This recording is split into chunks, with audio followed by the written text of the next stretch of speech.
Odo 5,706. Okay, starting point San Jose del Monte. Destination Kasiguran, Aurora. Yo, what's up mga tol? Good morning.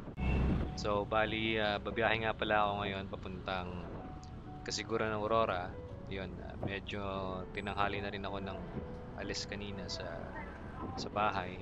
Supposedly dapat 4 AM pa lang babiyahe na ako. Kaya lang medyo naantok-antok pa ako dahil na-excite ako sa ride. Actually, solo ride lang naman ako eh. So, malis ako mga 6:05 na.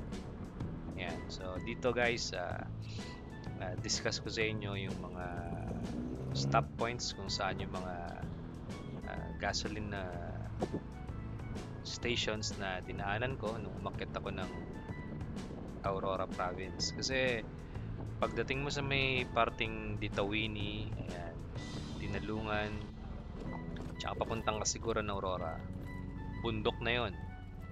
Mas malala pa yun sa dadaanan yung bundok sa may San Luis. Kasi doon walang signal. So, tatanong-tanong ka kung saan ba yung next gasoline station. Tsaka discuss ko na rin kung magkano yung nagastos ko sa trip na to.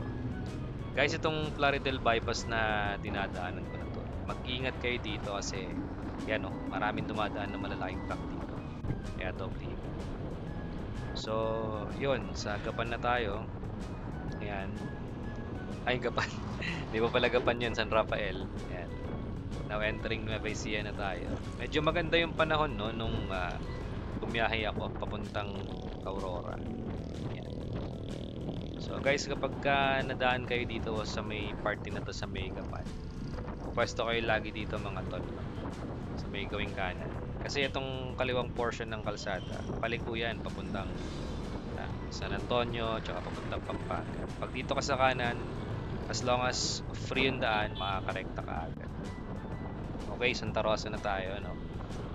So, magbe-Vergara Highway ako para dire-diretso na tayo papuntang Palayan. Tapos, next stop na natin is Bungabon. Yan.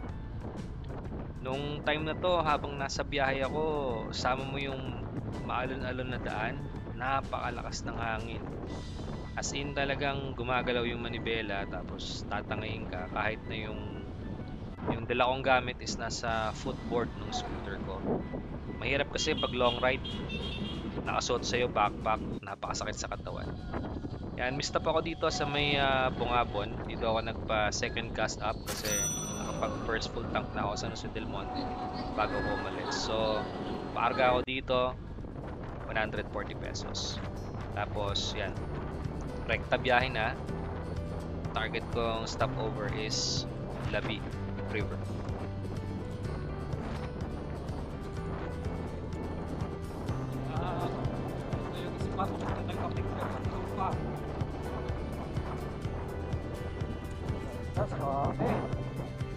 Libang na naman to.